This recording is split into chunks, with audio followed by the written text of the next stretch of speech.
Hello everyone, this is Amy with the Nortonville Museum. In this video, The Dangers at the Crossroads, we'll explore the early history of the railroads in Nortonville, Kentucky, and we'll explore some of the downsides of this new and booming industry in the late 19th and early 20th century.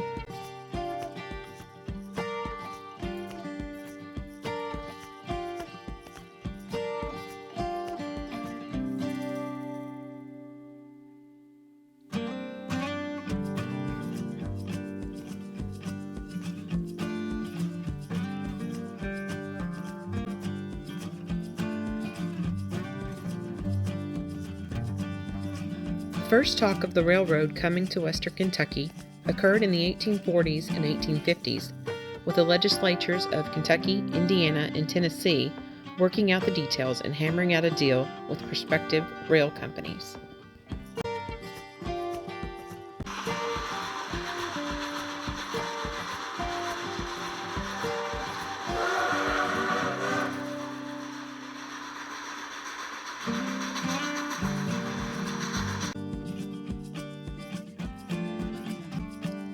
It was a slow process, and the Civil War in the early 1860s delayed these complicated plans still further.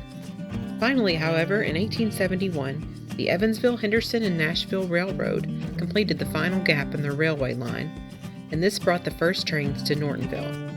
This final gap in the line covered a span from Hanson to Hopkinsville, and forever changed the course of our little town's history. This new line ran north and south through the town.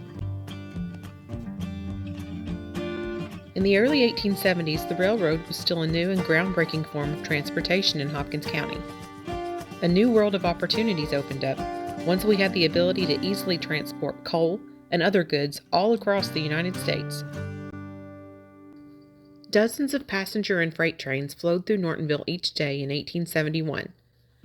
A passenger and freight depot, post office, hotel, tobacco warehouse, livery stable, and a general store all popped up during that same year at this location. The beginnings of a town almost literally popped up overnight. And in 1872, another railroad, the Elizabethtown and Paducah Railroad, which would later become the Illinois Central, or IC, was completed at Nortonville. Its trains ran east and west through the town.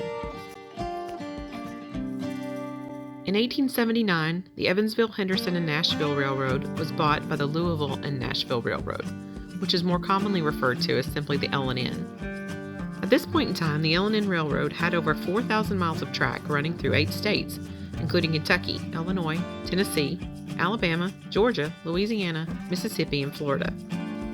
The L&N Railroad was one of the most profitable and important railways at this time, and, fortunately for Nortonville, this lucrative and successful railway ran right through the heart of our little town.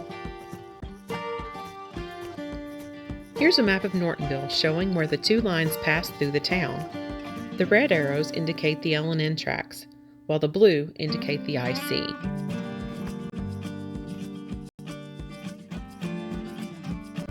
For those curious, here's a look at the crossing as it appears today. The current CSX line you see in the background are where trains still run now. This is the location of the former L&N. This video was taken while standing where the IC line would have been. As you can see, it looks much different than it did in the late 1800s and early 1900s. If we were standing right here back then, we would be in a very dangerous spot, standing directly on a busy railroad line.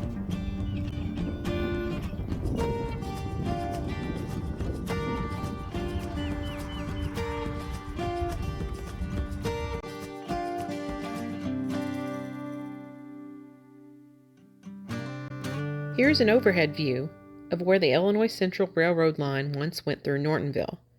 This photo was taken while standing on the Highway 41 bridge. You can still clearly see the elevated mound of dirt marking where the railroad line once passed. So by 1880, 2 huge railways both traveled through the town. This created huge opportunities for the new community and put Nortonville on the map. For example, if anyone in the county, or perhaps region, wanted to travel east or west, they had to travel to Nortonville via an L&N train to catch an IC train. This was one of the only sites where the two lines crossed locally at that time. Nortonville also became one of only 9 towns on the L&N's entire line with a steam hoist, which was used to load and transfer larger items of freight. This was indeed an exciting time for the little town of Nortonville. A few years later, in 1902, Nortonville had its first major renaissance, and the town grew quickly due to these changes. A new syndicate of investors opened the first commercial coal mine in the town, just 250 yards southwest of the L&N and IC crossing. Additional spur lines were built to go directly to and from the mine. This added more traffic to an already busy area. By 1910, there were at least 25 passenger trains passing through Nortonville, and a steady stream of freight trains as well. While the trains brought in a great deal of progress and prosperity for the town, there were a few pitfalls with this new form of transportation. Here, we will examine a few. Washouts were always a major concern after any heavy rainfall in the late 1800s and through the first half of the 20th century. This featured photo is not in Nortonville, and not even in Hopkins County for that matter, but it is a clear representation of what a washout may look like. Nortonville undoubtedly saw similar scenes in the course of its history. There was a washout on the L&N in October 1910 where all traffic had to be rerouted through the IC line at Nortonville until the damage on the L&N was repaired. There was another washout in the Nortonville area in 1928, and yet another again in January 1937, when the entire state of Kentucky was going through an historic flood. These weren't the only instances, but these were some of the major examples. Typically, locals would know when a washout occurred, so such events, thankfully, were rarely dangerous or life-threatening. But they did endanger commerce. If local tracks were washed out, it was impossible to get people and goods from one place to another on the regular routes. Rail lines would often be closed for days, while the railroads cleaned up the mess and repaired the damaged tracks. This would bring business in the affected area to a complete standstill and hurt local stores, restaurants, and the local economy overall. Train collisions and derailments were also a very serious threat to local communities, and of course, your average railroad worker. There were at least 4 documented collisions and/or derailments at or near the town of Nortonville. In fact, there were 2 crashes alone in 1903. This first occurred in early March 1903, just south of the town, and it only caused slight damage to the rail cars and a portion of the tracks. The second one occurred in November 1903. This was a much bigger deal and took a bit longer to clean up. Thankfully, in both 1903 cases, there were no fatalities or injuries. Sadly, this would not be the case in 1906. On Tuesday afternoon, February 20th, 1906, the L&N Fast Freight number 959 was heading southbound through Nortonville when it crashed, causing 7 cars in the engine to leave the tracks. Several workers on board were severely injured, and one, L&N engineer Reuben Witzel, was killed. Mr. Witzel was from Howell, Indiana, and at the time of his death had recently been married. He was only 35 years old. The image you see here is the aftermath of that derailment. Another minor incident occurred at Nortonville in 1911 when an engine and caboose hit a downed tree after a storm. The small train left the track and rolled down an embankment. Fortunately, no one was injured in this crash. Another danger brought in by the railroad was increased crime rates. It was much easier now for criminals to commit a crime anonymously and be able to get away from it swiftly on a moving train. They could leave town without a trace. Such a quick-moving form of transportation hadn't previously been available to would-be criminals, so many took advantage of the new technology. In many cases, a criminal could, say, rob a stand at the depot, or take a wallet from someone's pocket, jump on a train, and potentially be in another state before the crime was even noticed. While the vast majority of train travelers meant no harm to our little town, there was always a nefarious element that had bad intentions. The J.M. Mills store near the depot, for example, was robbed twice in 1894, and once again in 1897. The depot itself was also robbed that same evening in March 1897. Not much was available to take at the depot, but the robber or robbers made off with around $125 in cash from the Mills store, which would be close to $4,000 today. Bloodhounds were called in, but only tracked criminals so far before the scent disappeared. The IC offices at the depot were robbed once again in 1898. This time, the thief took $33 and an overcoat. Fortunately, in this instance, the perpetrator was caught a short while later while trying to rob another store at Barnsley. He was sent to the Hopkins County Jail. Another robbery at the depot took place in late February of 1900. In this case, a man named Will Johnson quickly stole a money box from an unsuspecting agent who wasn't paying close enough attention at the depot. The perpetrator quickly jumped on a southbound train. Luckily, this was figured out quickly, and the agent was able to send a telegraph to Crofton, where Johnson was quickly arrested when his train arrived. They found some of the stolen money on him, and also found some clothing and a small suitcase that had been stolen from the baggage room at the Nortonville depot. In mid-March 1908, the drugstore and a local downtown saloon were also robbed. The thief used a hatchet to break the windows at each location, and apparently used the sound of passing trains so people would not hear the windows smashing. There were also several individuals shot by would-be criminals in and around the depot. On October 27, 1894, a railroad brakeman named Ben Bumpus was shot and killed by a traveler on his train. The assailant was apparently angry at Bumpus for breaking up a craps or dice game that men were playing while on board. The murderer was never apprehended, and the case remains unsolved, once again proving how dangerous and anonymous crime on the railroads could be. The next year, in early 1895, a man named Ed Clements shot at a conductor at Nortonville. He was later convicted and sent to Eddyville State Prison. In yet another case, in the early hours of Monday, December 10, 1908, a young 18-year-old night ticket agent for the L&N Railroad named William Willie Lander was shot at the depot. Just after midnight that evening, a gentleman came up and struck up a conversation with Lander. After a few moments of chatting, the man pulled out a pistol and offered to trade with Lander for his weapon.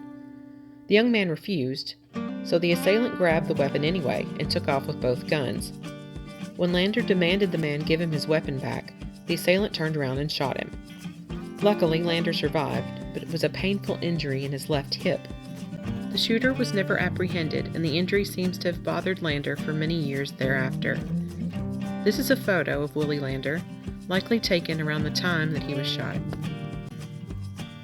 Robbery and injuries due to criminal behavior continued in and around the depot into the 1930s, but didn't seem to be as prolific as it was in the late 1800s and closer to the turn of the century. Perhaps criminals had branched out with the growing popularity of the automobile. Perhaps the depot, a hotel, and other businesses around the depot simply added more safeguards to protect themselves from robbery. Or perhaps these often petty crimes just weren't as reported as much in the local newspapers. Whatever the reason, as time went on, these train-based transient crimes seemed to have become less of a problem in Nortonville. The next two pitfalls faced by passengers, local bystanders, and railroad workers were, of course, the most serious of dangers: severe injury and death. While the film O Brother, Where Art Thou used the idea of someone getting hit by a train as a respectable way for an exasperated and long-suffering wife to fictionally kill off her ne'er-do-well husband in a humorous way, in reality in this era, getting hit by or injured by a train was no laughing matter. The film did get one thing right, however. Lots of respectable people did, in fact, get hit by trains. A lot of not-so-respectable people also were injured or killed by trains. A train was no respecter of persons. One could be rich, poor, tall, short, black, or white. People of all shapes, colors, and creeds stood no chance when they came face to face with an oncoming locomotive. In its earliest days, it appears that people didn't quite understand how dangerous such a large piece of hulking, moving piece of machinery could be. And at times, it seemed the railroads didn't always take the necessary precautions to warn the public about such dangers, leaving everyone unprepared to face the potentially dangerous new technology. Now, take a look at this image. It's not the greatest quality photo, but it gives you something of an idea of how confusing the railroad tracks at Nortonville could be at the turn of the last century. Put yourself into this image for a moment. You had the two main lines, major lines, with the IC and L&N branches. But then you would also have side tracks where one train might sit while waiting for another train to pass. You may also have a train sitting and waiting to offload freight, blocking your view to oncoming traffic. In addition to these lines, you also had the spur lines built for the coal mine to take coal directly to and from the depot area. All day, every day, there was movement, potentially dangerous movement. One wrong step in the railroad yard, on a railroad car, or anywhere in the vicinity of a locomotive could potentially change someone's life forever, or end the life completely. Injuries were one of the hardships experienced by early railroad workers, passengers, and local townsfolk here in Nortonville throughout the 1880s, 1890s, and early 1900s. Around 30 men were reportedly killed on or near the depot at Nortonville between 1899 and 1932.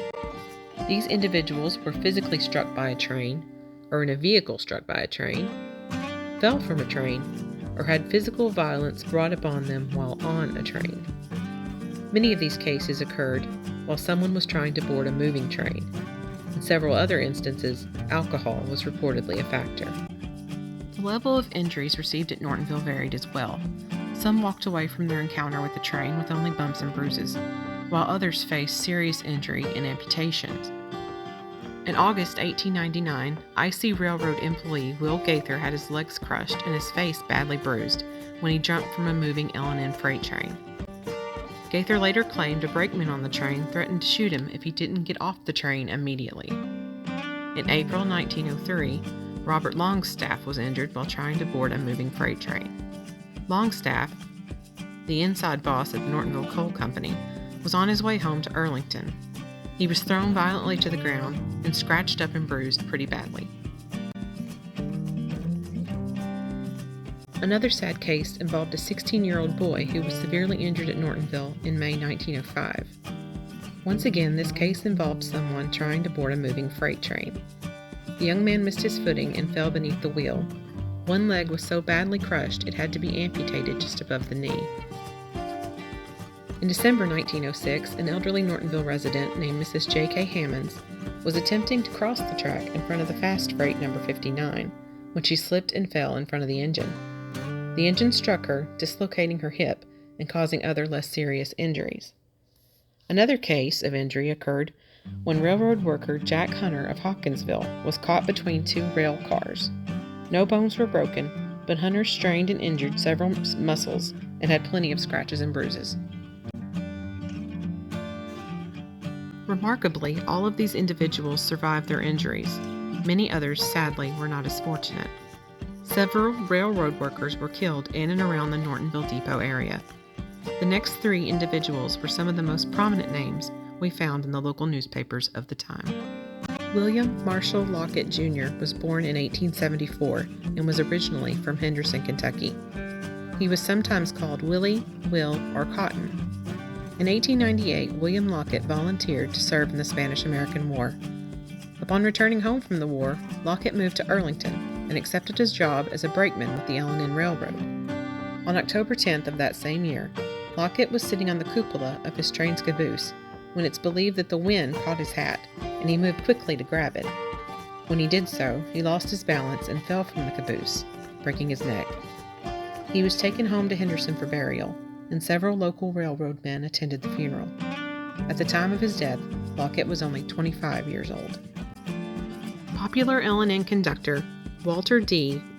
Watt Rutherford was killed here by his train, the number 67, on August 5, 1904. The train had stopped at Nortonville, and Rutherford had gone into the telegraph office at the depot for a moment. The train was loaded down and heavy, and the engineer pulled out of the station at a quick pace. When Rutherford heard the train leaving, he quickly returned and tried to board the third car from the caboose. Tragically, the conductor missed the step and fell beneath the moving wheels. Watt Rutherford was only 33 at the time of his death, and he had just been married to a Miss Winstead a few months before. He was buried at Union Cemetery at Nebo. James William Willie Dock Stansfield was one of the most popular engineers on the Henderson division of the L&N Railroad. Willie Dock, as he was frequently called, had lived in Arlington, but, upon being married, moved to Nashville. At around 11 a.m. on April 13, 1910, Stansfield was waiting on a sidetrack in Nortonville and decided to check his engine and add some oil. He was apparently distracted or did not hear the approaching number 52 northbound passenger train. He stepped slightly onto the tracks and was hit by the oncoming locomotive, which threw him under his own engine. Death was instantaneous.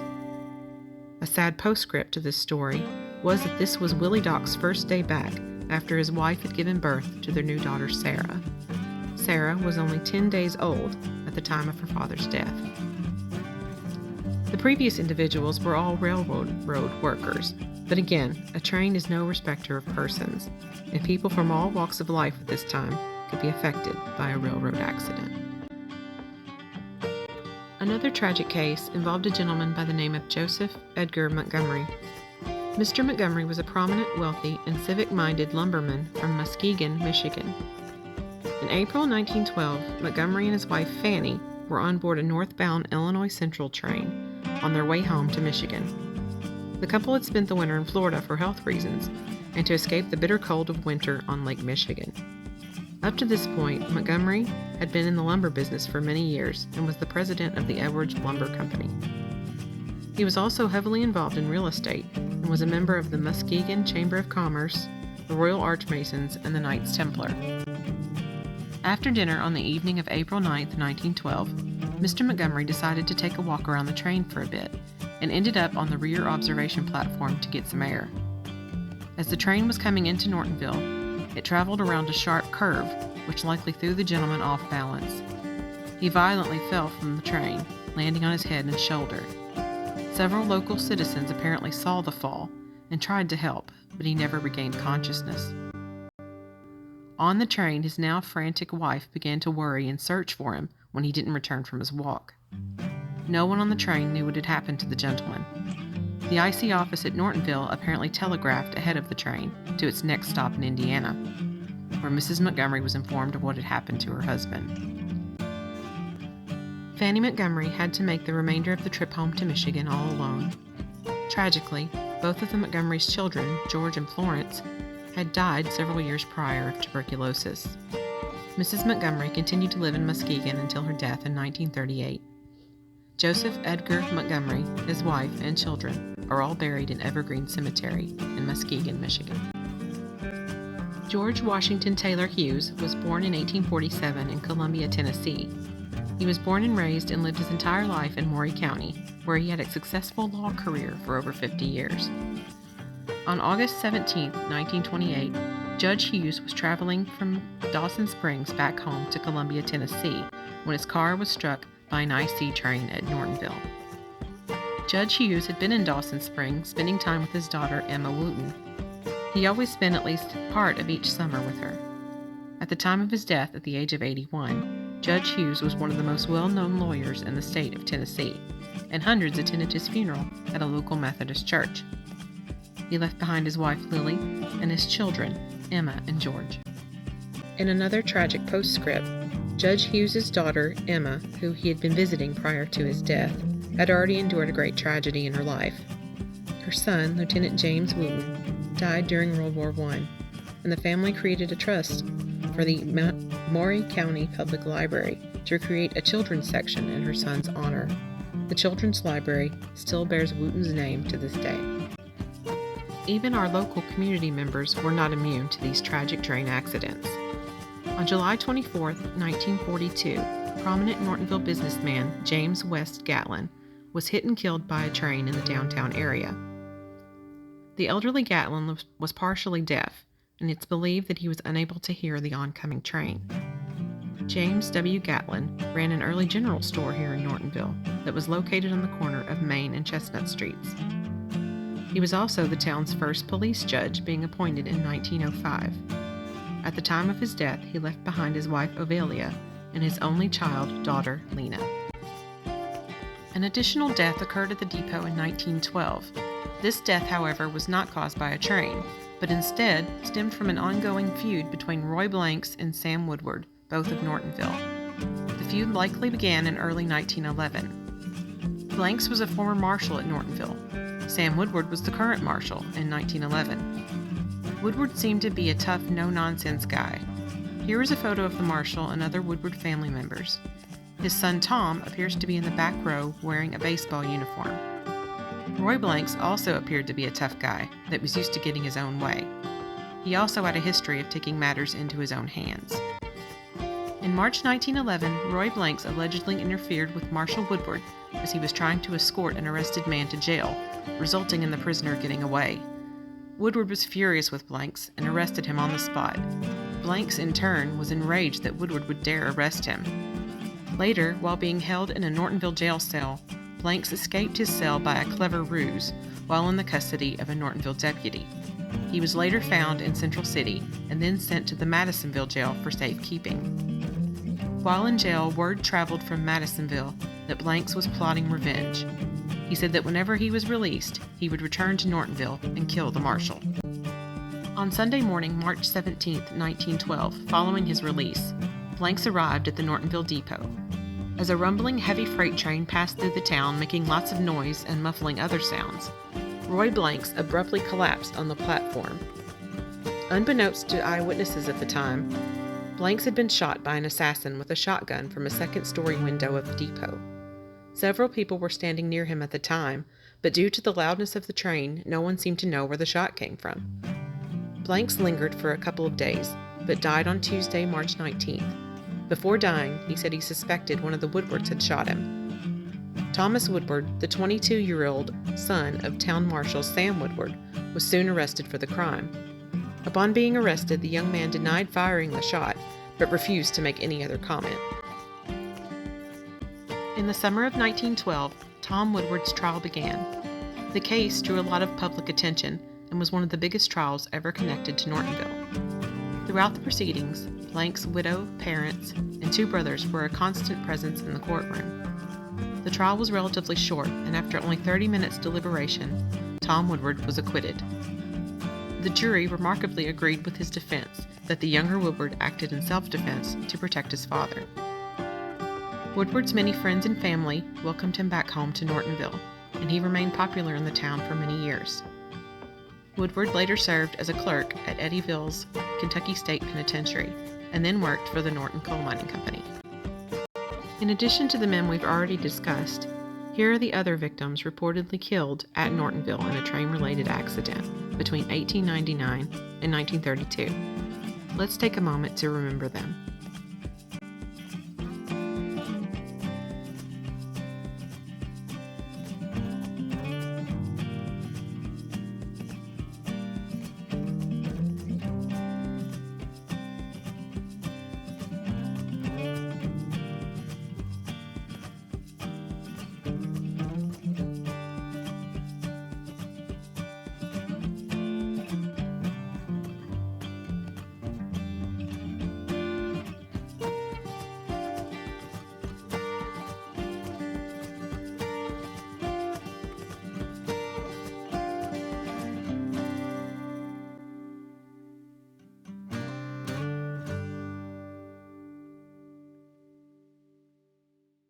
There were also a couple of unknown victims that were killed on or near the railroad tracks at Nortonville.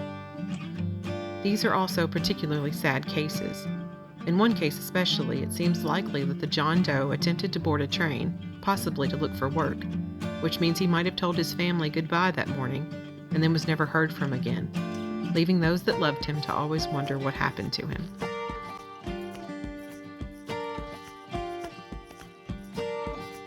Over time, people became more accustomed to moving and maneuvering around trains. They also witnessed the injuries and deaths that resulted from rail-related accidents, and it taught many to be more cautious.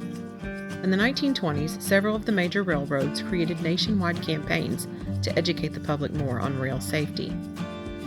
Also in the 19-teens and 1920s, federal and state governments passed laws dealing with safety at railroad crossings, and the federal government strengthened the Interstate Commerce Commission and made the railroads more susceptible to new regulations. In the 1920s and 1930s, the popularity and affordability of the automobile began to seriously erode the dominance of the railroads. By the 1950s and 60s, most passenger trains in our area had been discontinued, and traffic on the rails fell dramatically. And of course, less traffic would lead to fewer accidents. More people at this time were traveling by car and plane than train, thus making the busy, bustling, and sometimes dangerous crossroads at Nortonville a thing of the past.